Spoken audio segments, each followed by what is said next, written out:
Merkel Media. What does the goddamn line say, Tony? Please, language. Then what?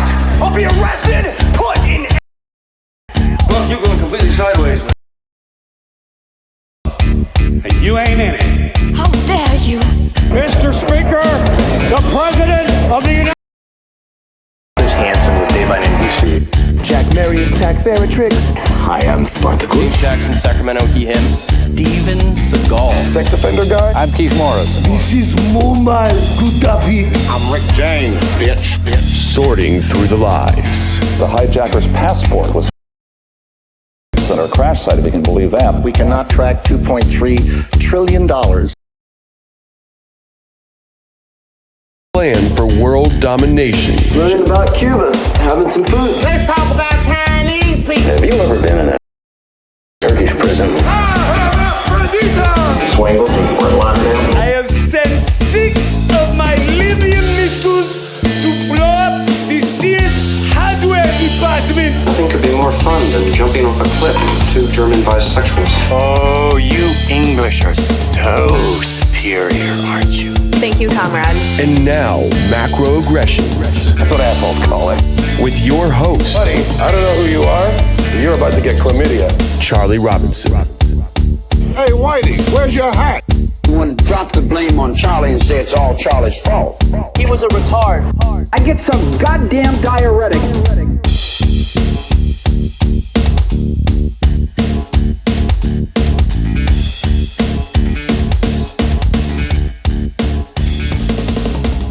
Welcome to Macroaggressions. I'm your host, Charlie Robinson. If you're watching us on Rockfin, Odyssey, Band.video, Vigilante.tv, or you're listening wherever podcasts are served, thank you so much. We appreciate your support. If you want to connect with the show, you can do so through the website, theoctopusofglobalcontrol.com.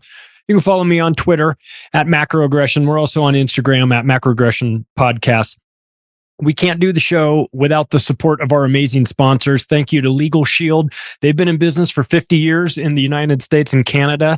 And what they do is they provide the collective buying power of all of us directed towards a high-powered law firm in your local area. It gives you access to an attorney that you might normally not have.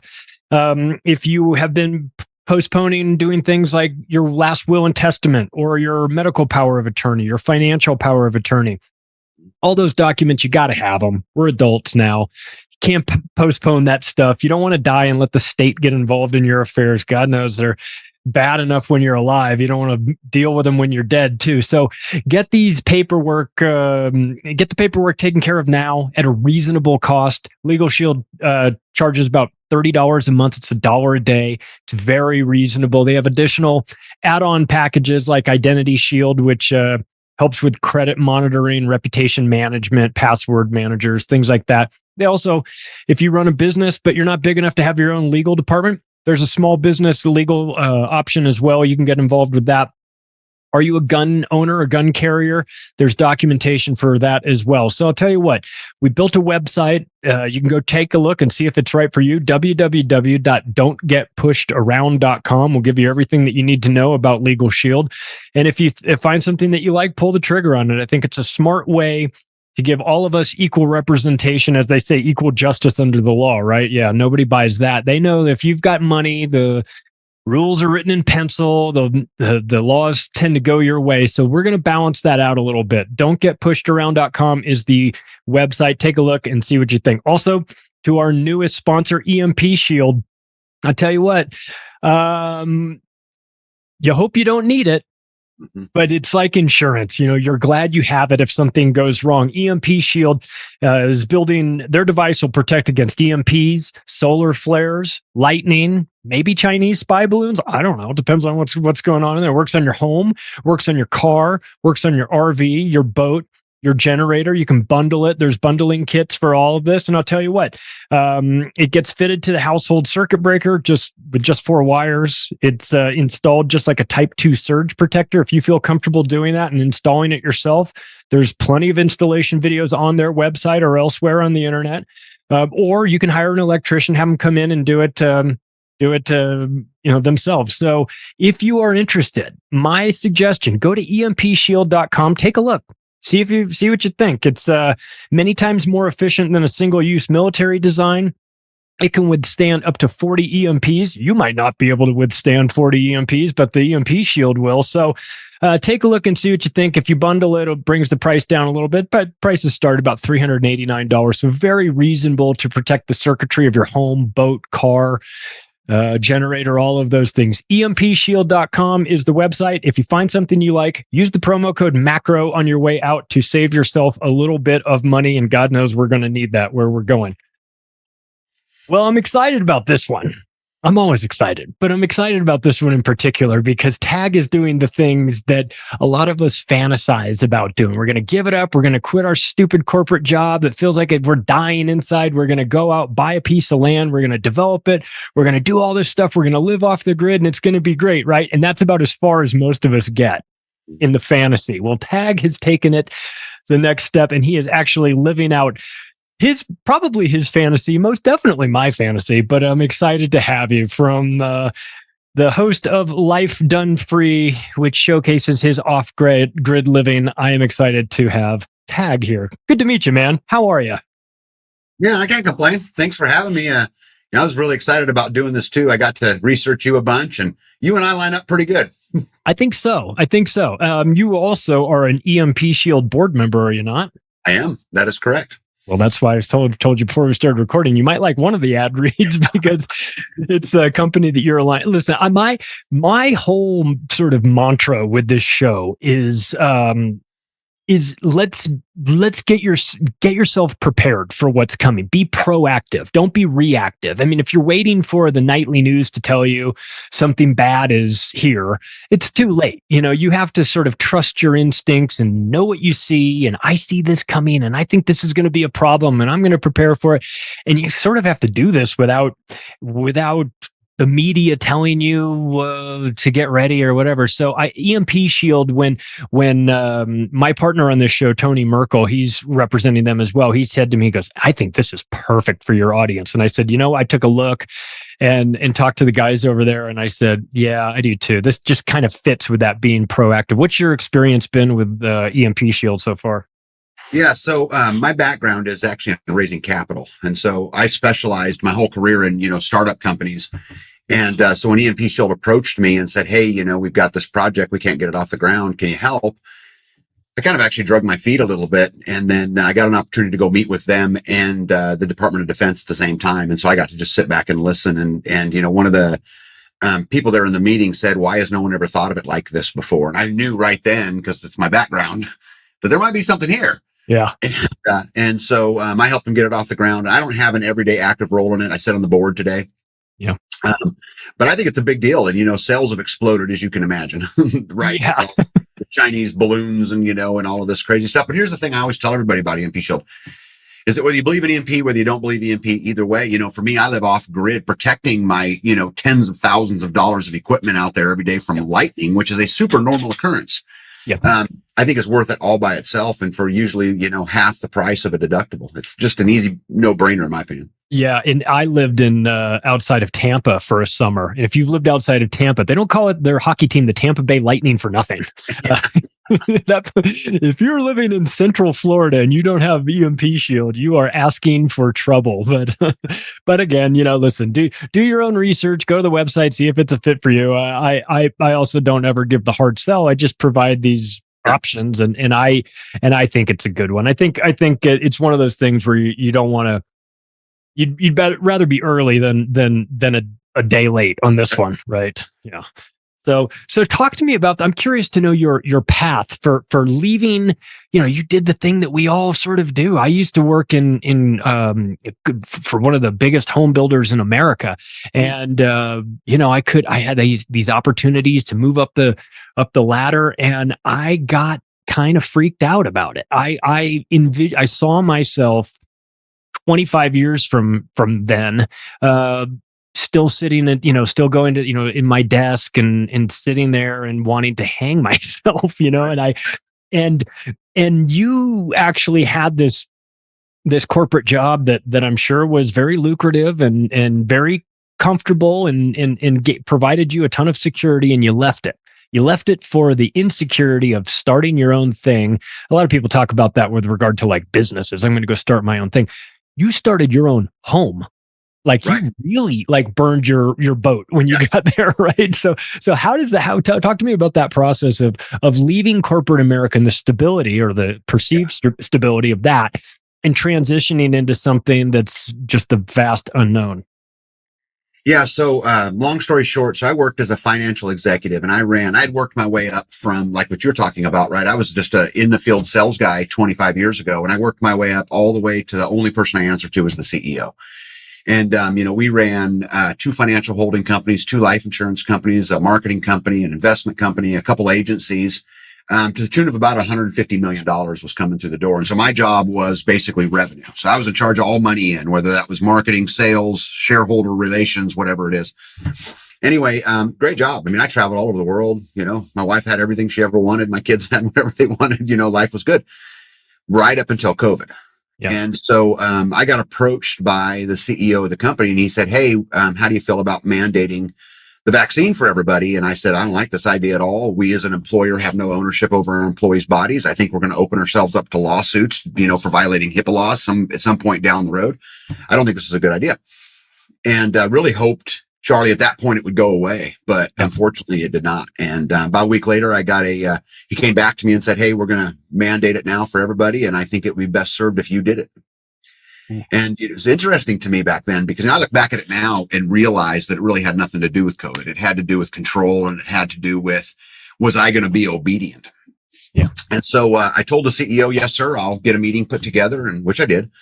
And I went home and just soul searched, and the meeting came, and we got to the meeting, and it was so crazy because, when I got there that day, the CEO put his arm around me and he said, "You're doing the right thing." And the board of directors said, "You're such a team player. And, we applaud your leadership," and all this bullshit. Right. Mm-hmm. And so his job that day was to be the pitch man. And I don't know if a lot of people know this or not, but the way corporate world works, everything's orchestrated. Nothing goes on by mistake. And so his job was to set me up to mandate the vaccine for, at any point in time, we had about 900 people on the payroll. And so he was going to set me up. So he got up and talked about, one team, one mission. We got to protect each other. We got to look out for each other, all of this stuff. And then he introduced me, and I got on stage, and then I told everybody I loved them, and I supported them no matter what they did, and we wouldn't be mandating anything. And they escorted me out of the building, and my 25-year career was over. Wow, man. Just that's how you do it right there. I mean, listen, first of all, it takes a lot of guts. I know you don't, need the praise, but good for you, man. That's hard to do. Being in that world and making those calculations, the monetary calculations, the stress, all that stuff, it factors in, and it's like all these, versus the unknown of what is your soul worth? What's more expensive than regret? You live the rest of your life regretting that one moment. Oh boy, you can't put a price on that. I have a ton of respect for you for doing that. So what was the CEO's response to you privately? Yeah. So how dare you? You should have seen the look on that guy's face, because this is a guy who came up through politics, was very well known, actually a conservative Republican, which might surprise a lot of people. And yeah, I mean, it was a bad deal. And, he looked like, "Oh my God, how dare you betray me in front of everybody?" It was a big deal, And so, he was very angry at me. I think he really thought that what I was going to do was just toe the line. But what he didn't understand about me was, as I sat and looked myself in the mirror, I could not lead my troops if I didn't lead my troops. Yeah. If I gave into that, I was a liar, I was a hypocrite, and everything I ever said to them was erroneous information. And I just couldn't. It's so crazy looking back. It was never. I didn't know it was going to be all this. Like now, I speak all over the country on it. All kinds of things. I didn't know. They put me in a corner. I said no. I really never gave it much thought beyond that, to be honest with you. Wow. Great. Well, so they escort you. Your professional life is essentially over. You've been at this corporation for a long, long time. You answer to nobody but the CEO. If you took a job elsewhere and they made one phone call to find out what type of guy you were, what type of team player you were at this new place, it would be a big thumbs down from the CEO. So you're sort of, the bridge is burned and you're on the other side of the chasm. So what do? Do you say, well, I've always had this crazy idea, but I've never had the time to put it into action. But now it seems like I might have a little bit of free time on my hands. So I'm going to buy this piece of land. Did you already have the land? Was this retirement goals, or was this, talk to me about how the process came about of starting this off-grid living? Yeah. So I've always been somewhat of a rebel, and I've always been somewhat of a freedom lover. And so my mind was always kind of that way anyway. So I had already owned the land. It was bare. There was nothing on it, but I had already purchased it. But after I left the building that day driving home, I didn't know what my future held, Charlie. But what I did know is I would never again put myself in a position to where one person could have stroke over me like that. Whether I entered back into the workforce or I didn't, I needed to control my own future. And it's so crazy because I never intended to go off grid necessarily. What I intended to do is to starve the beast and take responsibility back from my life, whether it was from an electrical perspective or a water perspective or whatever it was.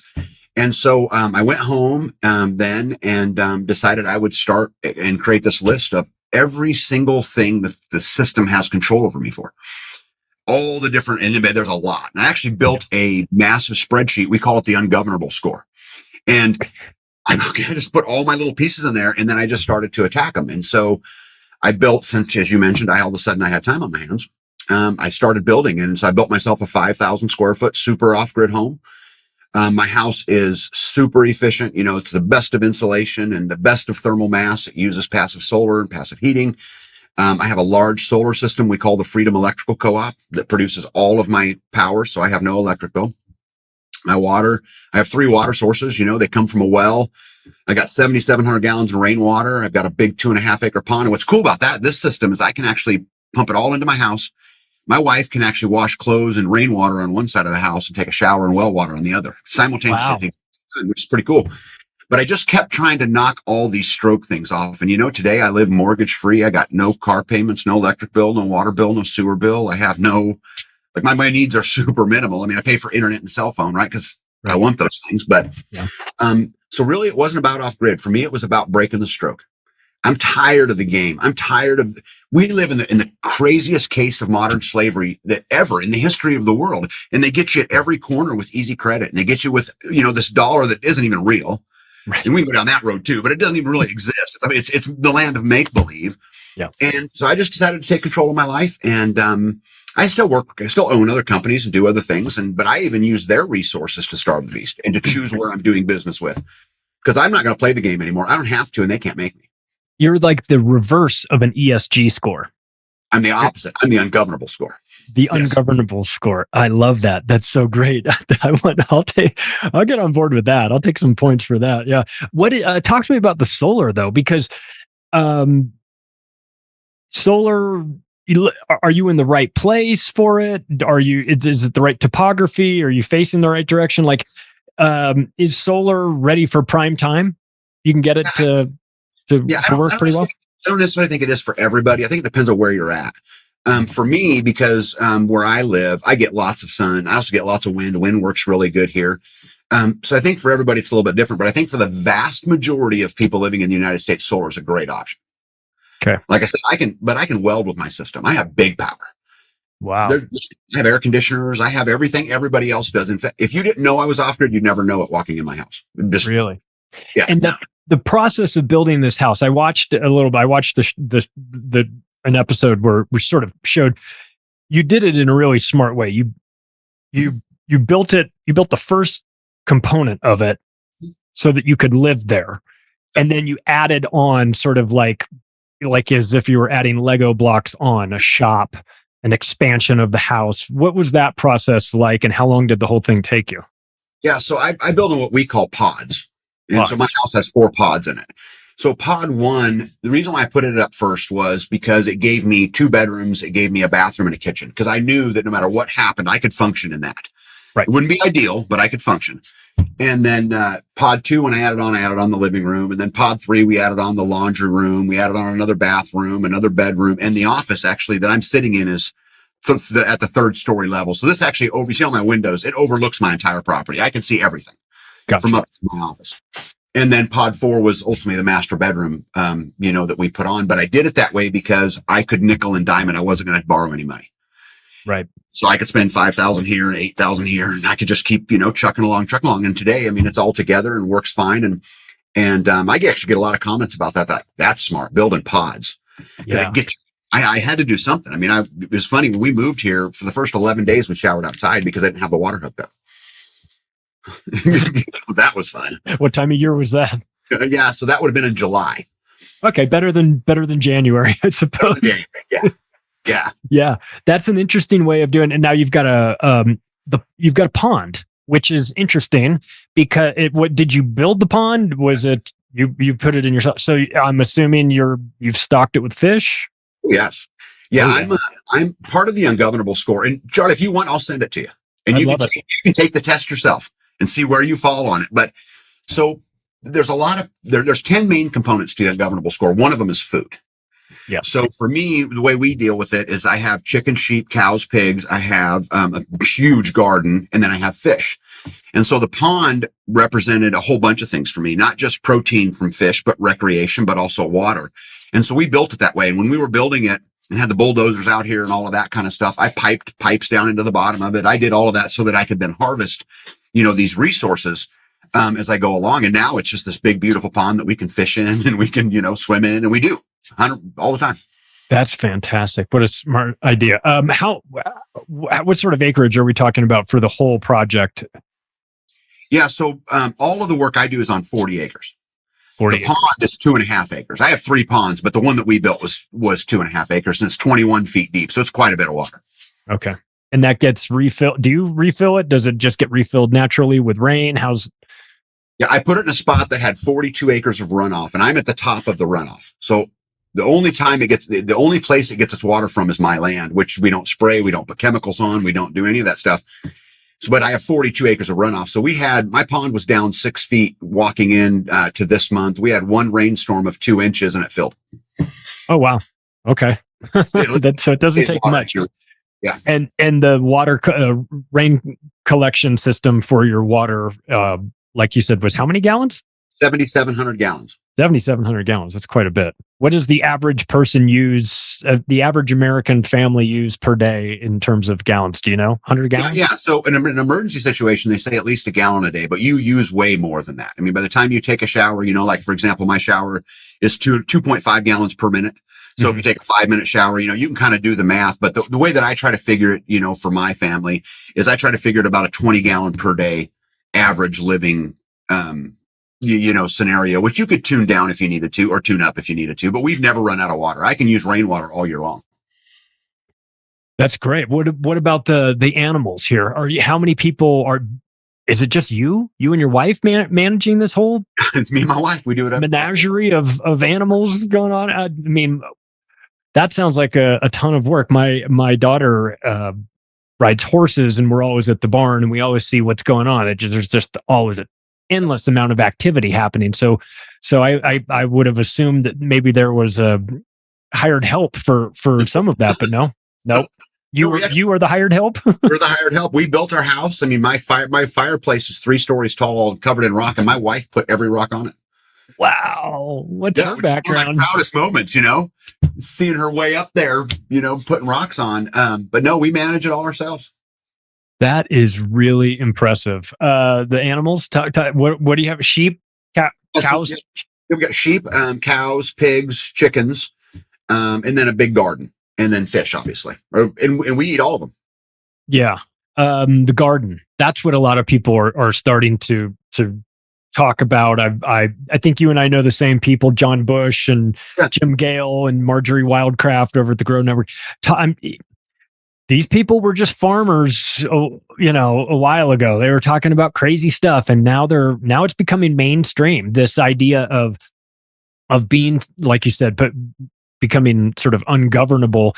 Having access to your own food has got to be at the top of that list, because the people that understand how to grow gardens and support themselves, that they're immune to an extent. I remember my grandparents having a decent sized piece of land, and they had a little garden out there. I shouldn't say little, but I don't know how big square footage wise it was, but it couldn't have been more than, three or 400 square feet. It wasn't massive, but I was always stunned at how much food it produced. It was like, it was too much. It was always too much food for them. And they would can it and give it away and do all these things. So what type of garden do you grow where you are located, and what sort of yields are you getting from that?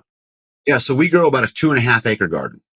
And my wife primarily manages it by herself. So I'll do the dirt work for her or whatever it is, but we'll grow depending upon the year, changes a little bit, but your normal, like, so she'll put in a salsa garden. So that'll be tomatoes and onions and, peppers.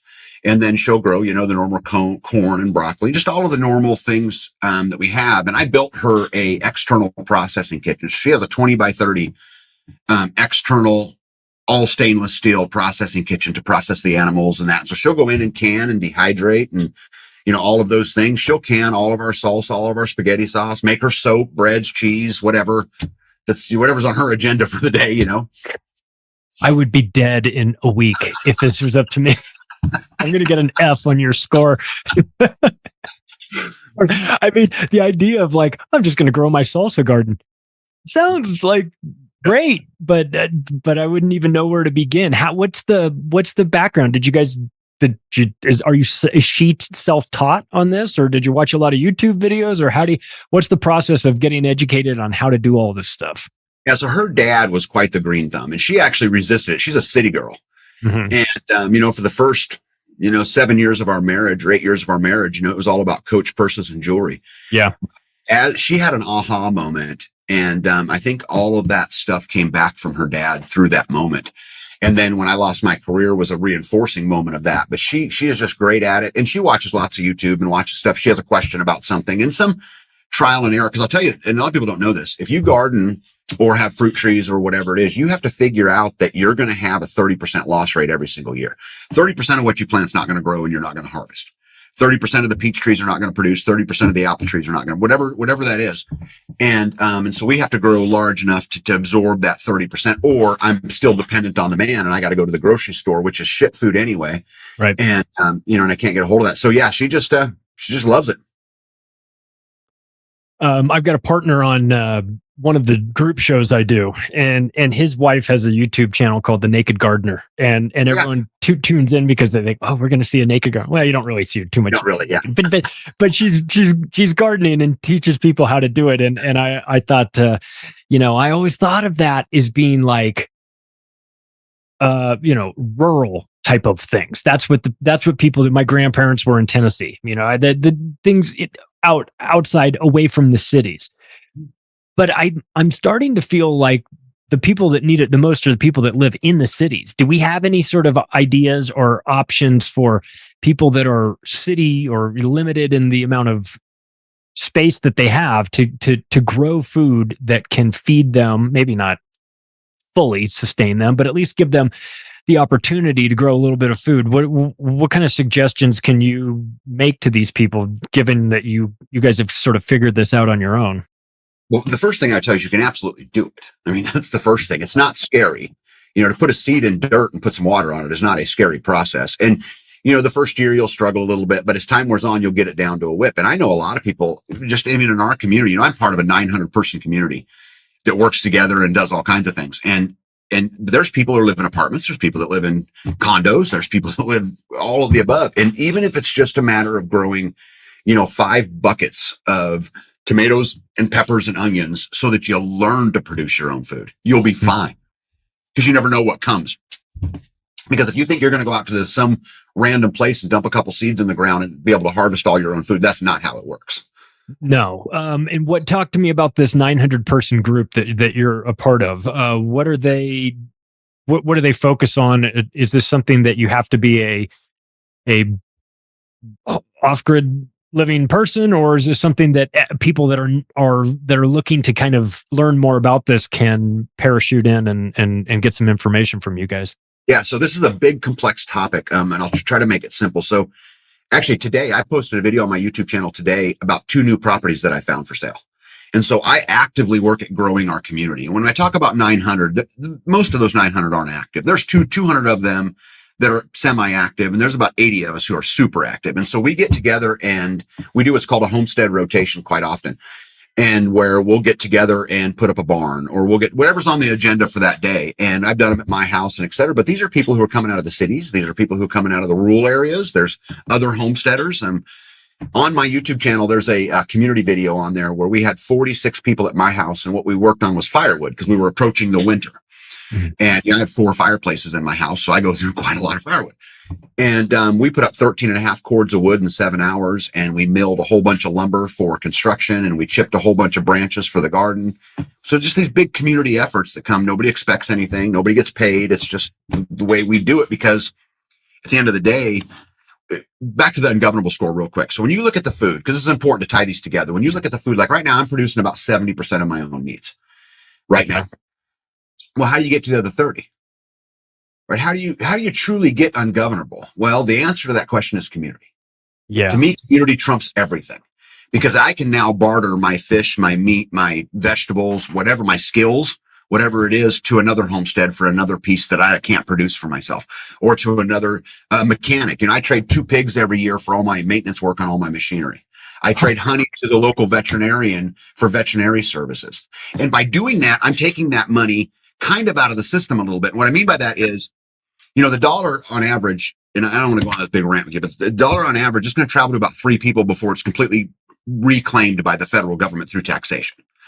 And so if I can get these barter things in and trade these things in, I get to expand the number of people that dollar hits, which what that does is makes my dollar more valuable, and the powers that be dollar loses value.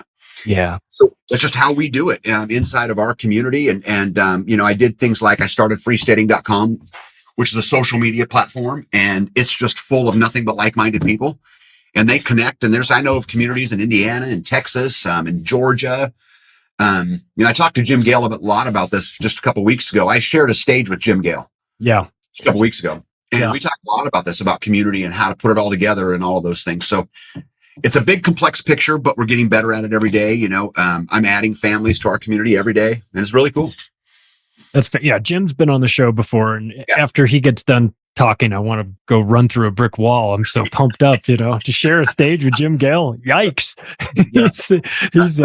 That's a guy. I mean, he's an inspiring guy, because he talks about the way you talk about it, which is there's an alternative. We get so stuck in this, like, well, you got to go to the grocery store. You have to buy this, and you have to do it this way and that way. And you have to buy these, this corn that's genetically modified because Monsanto needs you to. And you start to outsource your critical thinking to these agri-giants that don't want the same. They're looking to make their stock price go up 1/4 of a point. And if that means switching to GMOs and glyphosate and all to make a profit at the expense of humanity, they don't seem to care. So it's important for us to remember that if we want to really take back control of our own lives, part of it is either establishing a new food chain or getting ourselves as detached as we can. I don't think it's feasible for everyone right now to cut off their supply, but at least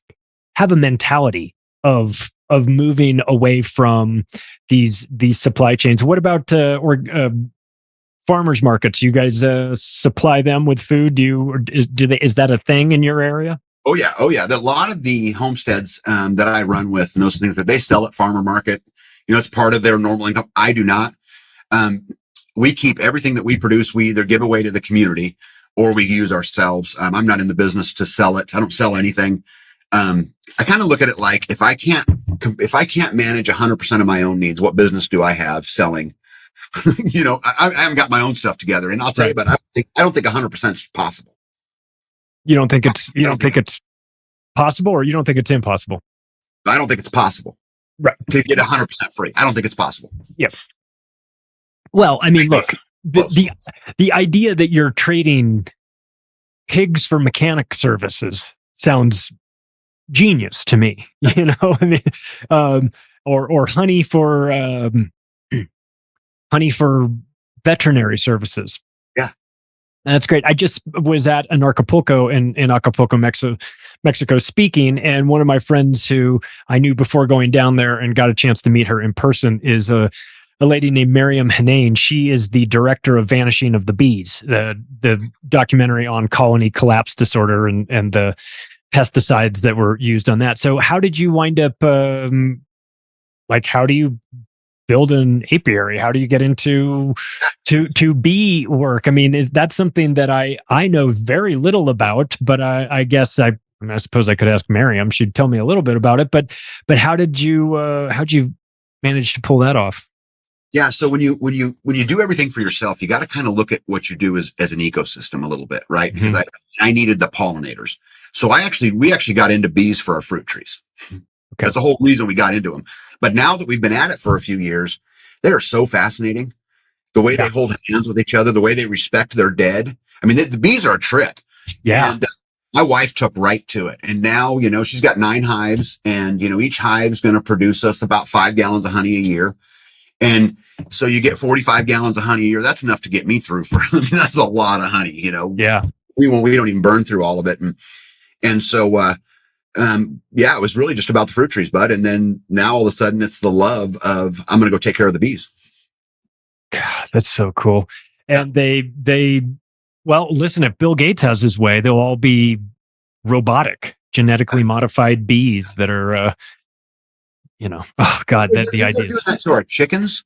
You go buy, a chick down at Tractor Supply or one of those places, the chances of getting an unvaccinated, unaltered chicken is almost none, so we just grow our own. I don't buy any. And man, but they're attacking it on every corner, not just bees, right? Bees, chickens, hogs, cattle, feed. Yeah. That's just the food you buy. We just saw that recently. Speaking of Tractor Supply, we saw that the feed was coming in with sterilants in it. Yes. Oh my God. It's like a full 360-degree assault on humanity at the food level. Yes. Right. It's the environmental, social, and governance issue, and it's full bore on us. And anybody listening to this, go take responsibility for your own life, and everything that happens to you is your fault, good or bad. Live your life that way, and man, it'll be all right. But you it's just, I don't know how else to say it. Yeah, it's really frustrating that we've had to do this. But look, we've outsourced a lot. Yes. To people that don't have our best interest at heart, and we sort of become dependent on whatever their ideology is. If they want to poison the food supply and we're dependent on it, well, guess what? We get poisoned. Is it our fault or their fault? Well, it's both. Obviously, they bear the brunt of it, but it's our fault for putting ourselves in a situation where we're dependent on psychopaths to feed us. It sounds like such a dumb idea when you verbalize it like that, but that's what we've done. We've allowed Del Monte and Kellogg's and all these multinational agri-giants to get out there and put God knows what in the food. And then when we find out about it and we make a big deal about it, they just change the name of it. That's been fun. It's a scam. I am so convinced that this is just absolutely the worst case of slavery in the history of the world. And they've got us at every corner, what we eat, what we wear, where we go, where we travel. I mean, we're so dependent. Like I said, I don't think you can get 100% free, but I think we can get really, really close if we'll take responsibility for what goes on in our lives. Yeah. If we don't, if we just sit there and say it's everybody else's fault, you're not getting anywhere. What was the wastewater option for you? Do you have a gray water system? Do you have a septic system? Do you have everything? Like how does this all work with regard to dealing with the dirty water that we produce as a house? Yeah. So, basically, I know a lot about that. I looked at every single option. So out here, I could have gone to a composting toilet. I could have gone to a lagoon. I could have gone to a septic. And all of those would have worked also with gray water. So that a gray water system could apply to any of those. I chose septic, and I'm going to tell you why I chose septic. And this is an important thing. Anybody that wants to go live off grid and wants to be a homesteader, this is a very important lesson. There's only so many hours in a day. And if you have to manage everything all the time, you're never going to get anywhere. So I always look for systems that manage themselves. I chose a septic because it's the least management of all of them out there. If you do treat it right, it'll be there 15 years from now. You'll have no problems. It'll work just like it's supposed to. So I didn't want to manage it. So which is the reason why I chose for the black water, for the waste, I would use a septic system. As far as the gray water goes, so my whole house is plumbed to be able to take the water from any appliance except the toilets, and be able to use them in other places. It's just a matter of how I direct the water at any given moment. Today, I'm not using the gray water much. I'm flushing it all through the septic system today, because again, in the last 3.5 years, but I've built a 5,000 square foot home, a big workshop, my wife's processing kitchen. We've gotten a whole bunch of chickens. The apiary's gone in. We put the garden in. I've got animals. I've got, 6,000 feet of fencing. I mean, it's just, you can only get to so much, Yeah. As time wears on, though, I'd like to continue to push the boundaries of some of that gray water stuff, but also with power, also with a lot of the other issues that you deal with, to try to get a little bit freer on them as well.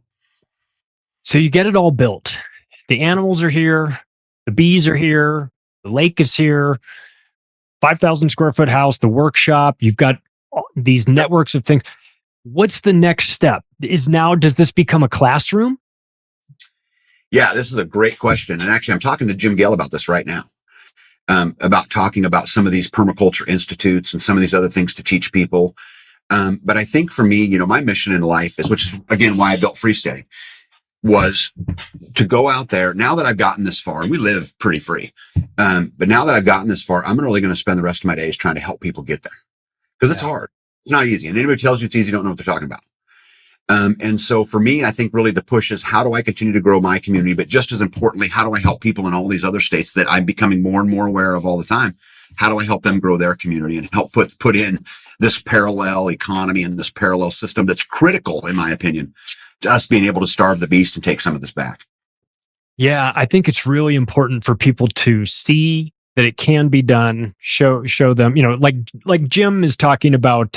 He's building out a I don't know, I guess I would call it like a classroom where he's showing how it's done, and having people come out and see for yourself. This is where we grow. This is the 7 layers, the 3 canopy trees, and then we get down into the ground level, and then we go 3 levels below that, and we show how it all works. And I'm looking at this and I'm going, okay, he sent me the trailer for the TV show that he filmed with Adrian Grenier from Entourage, when he left Hollywood and said, I want to do this farm. He sent me the trailer and I was like, Jim, this is like a hit series. Like this, I would watch this, and I don't know anything about farming. I would totally watch this. It seems fascinating. I wonder though, like, we're in a world where there's online classes. We've got, I just did a project for Autonomy University with Richard Grove, who's tied in with John Bush and all these guys. I see this as an online, maybe hands-on for sure there, but if at the very minimum, an online horticulture class, or how to get off grid. I mean, I wonder if you would ever consider dragging some camera crews around to film how it is, how you do what you do. Yeah, I had a production crew approach me in Georgia. We were just down at the Next Step convention. That's where me and Mr. Gale talked a bunch, asking if they could come film the community, how the community works. And I'm not opposed to it as long as they allow me to do a couple things, which is, one, I get veto at the end. Because if what they're going to do is make us look like a bunch of kooks out here, when all we're doing is growing our own food. I mean, all we're doing is trying to live free. So I want veto at the end. But if they would do that, I would be open to a company coming and, showing how a community can actually come together and starve the beast. We can actually do it. I know how to do it. We've been doing it.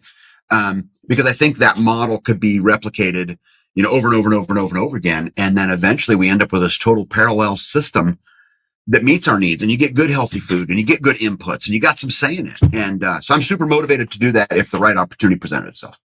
We have this war going on between Russia and Ukraine. We've got large wheat producer. We've got a large potash producer in Russia. The nitrogen needed, what all the components needed for fertilizer kind of getting choked up there. Have you had any fertilizer related issues, or do you produce enough of your own fertilizer so that it is no longer needed? My gardens and crops require zero input from the outside world. God damn. By zero. That is amazing. We produce all of our own everything. And, there's fields that I have that we hay, and then that hay is then used for mulch, and then that hay decomposes over time. And so we've got chickens. I've got other animals that rotate through places to help build the soil. But yeah, I'm not putting any of that stuff on my land. It's not allowed here at all. Zero. It's funny. My wife in the summertime will be out picking tomato worms off the tomato plants, because she will not use no pesticides, no herbicides, and everything tastes so much better. I mean, it's as vibrant as you can get. Really? It's not a Franken tomato that's the size of a pumpkin and we're supposed to pretend like that's normal. Oh, it's always been that way. It's not normal. No. It's not. Well, let's talk about this. Let's talk about since people are probably like, I'm ready to do this. This sounds like a great idea.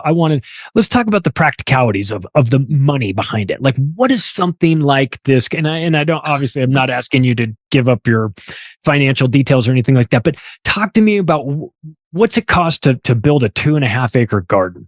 What's it cost well, I don't know. I guess you can't really, what's the time commitment required for that? Maybe we'll put it in those terms instead of financial terms, since you're doing it all yourself and not hiring external people. But what do we need? How much? What's a big workshop like that cost? What's a food processing facility with stainless? Like the whole thing. I'm curious to know, because this sounds like the like a place you would never need to leave. But for people that are maybe somewhere below that financially, how much of this can they get done? What's a reality for them in terms of costs? Yeah. So first of all, I don't mind sharing any of those numbers. Okay. Well, I didn't want to pry in case it was. No, in case it was private. No, it's not. At the end of the day, it is what it is. So my house. So I'll start with my house. So I spent. Now this is not counting the land, right? This is just building the house. This is not counting the systems.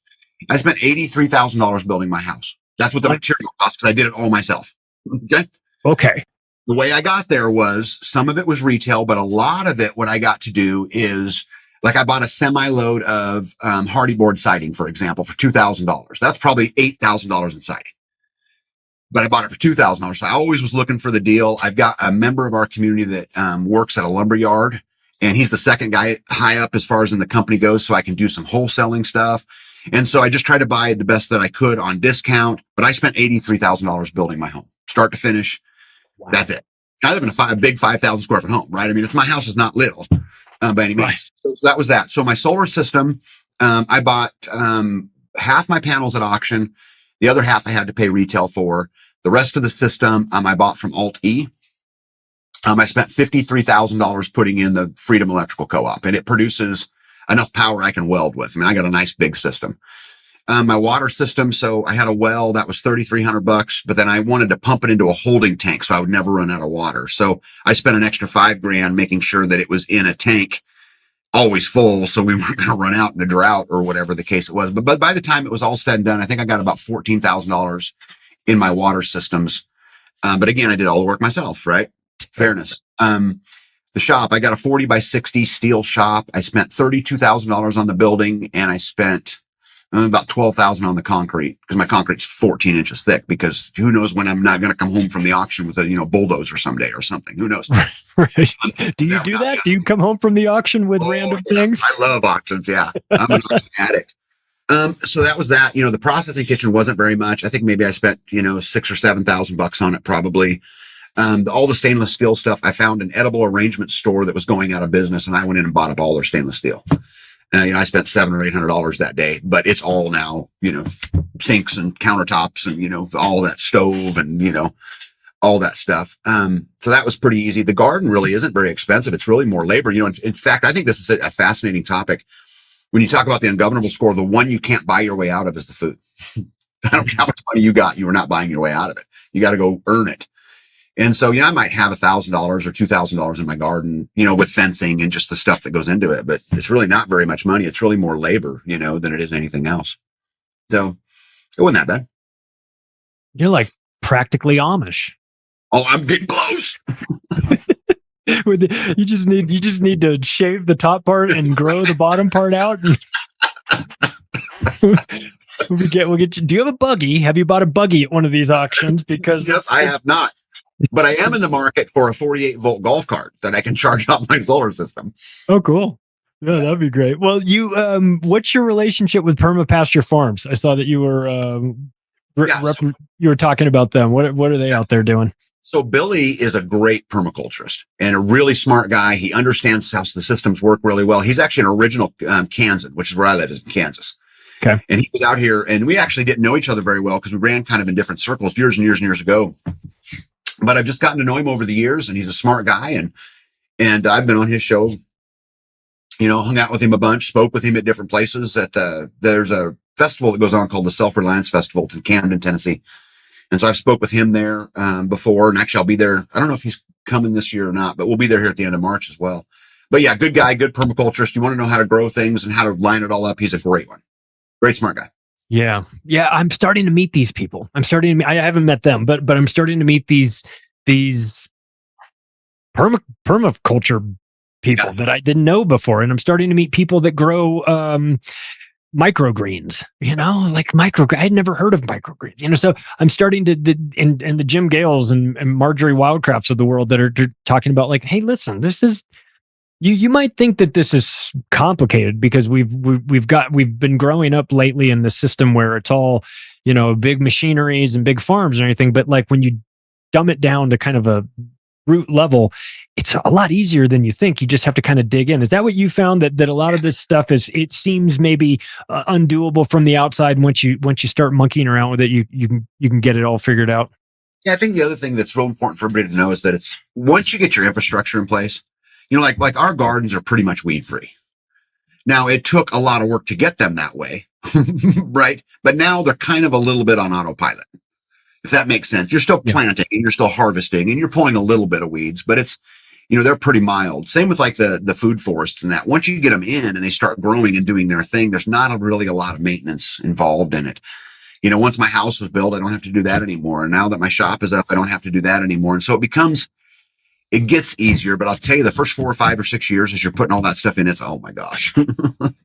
So what is, if someone was starting off, what's the priority? What would you do? What's the order in which you would do these things? Because it sounds like in your case, you said, I'll build the core of the house, the first pod, and because you'll need that. And then after that, what's the area of importance? Maybe it's different for everybody, but in your particular case, or what you've kind of figured out over time, like what do you think the priority should be?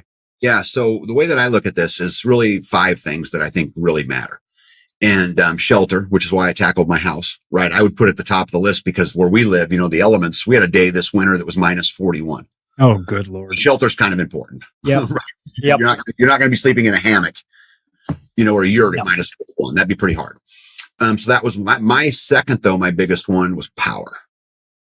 And for me, power is such a force multiplier, because without power, I can't charge batteries for a drill, which means I'm doing it by hand. Without power, I can't do any of these things. And I don't want to have to manually manhandle everything. And then I'd put water probably behind that. Finding a way to get clean drinking water is so important. Without it, there's more deaths caused worldwide from, waterborne illnesses than pretty much anything else. So once I had those, then I think the fourth and fifth one would be food and sanitation. Again, sanitation causes a whole lot of problems. But what I would do if I was somebody is I would just look at it just like that and say shelter, energy, right? Sanitation, water, and food. And how do what resources do I have to attack them? And that might change the order at which I do them. Right. If I had a bunch of access to power stuff, I may have put that in first. If I had a bunch of access to, just depending on the situation, but those 5 are the 5 most critical in my opinion. And then there's some that brought out, like, I get this question all the time. How do you deal with medical? How do you deal with, all this other stuff? But, those are the 5 I'd start with. Yeah. And you mentioned that where you are, wind works well. Are there wind systems or I've seen the smaller windmill systems, but, that's a feasible option, or would you keep that as a backup for the solar? I would never use wind as a primary. Okay. But it pairs really well with solar because, the sun comes up, the solar panels charge, the sun goes down, they quit charging, the wind kicks on. You're getting some charging abilities at night or in overcast days, right? Because there's days we have what's called the red, yellow, green days here. So if I've got 6 days of no sun coming, we're on red days, which means we're managing our power.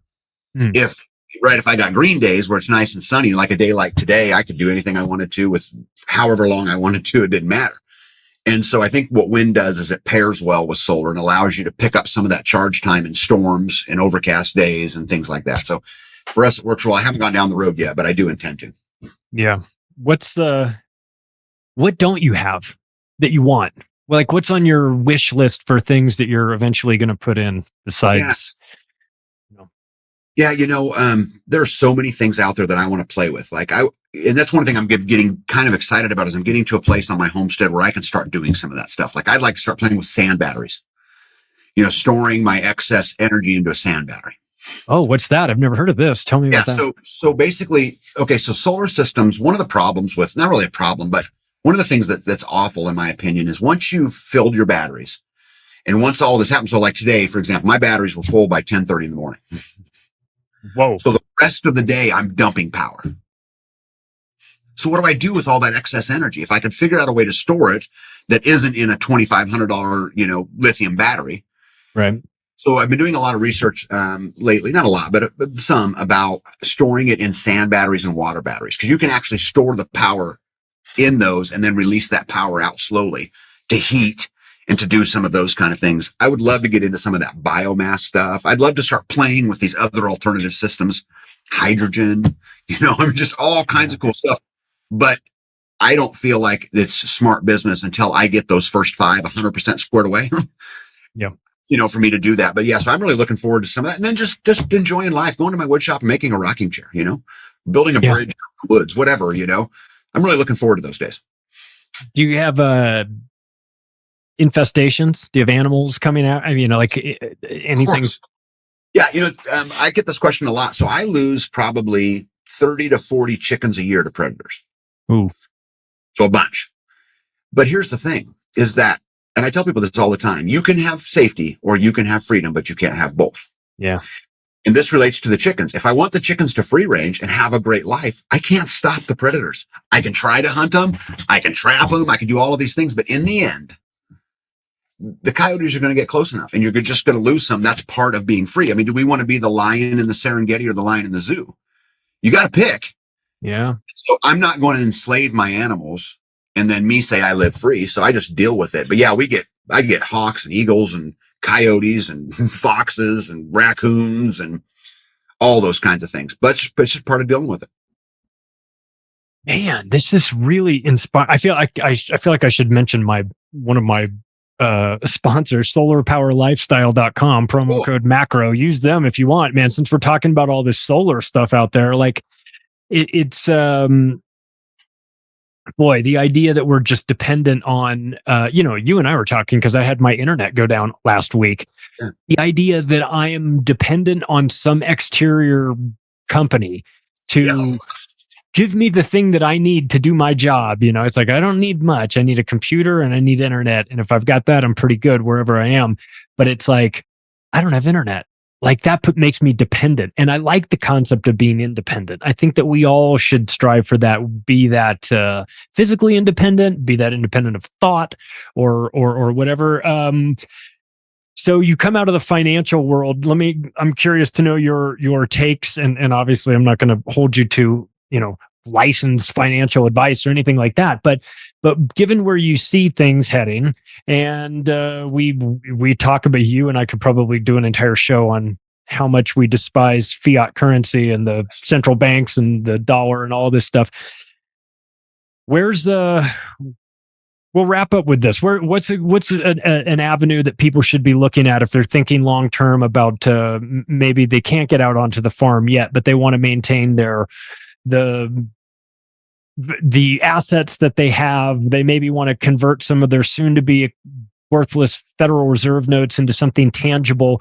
Are you a gold and silver guy? Or what's productive farmland? Obviously, I've been mentioning that. I come out of the real estate world, so I think that's always a good thing. But I'm curious to know, as somebody who raises capital, or at least did for a quarter of a century, where would you be deploying your capital in a very unsure market or unsure economy moving forward?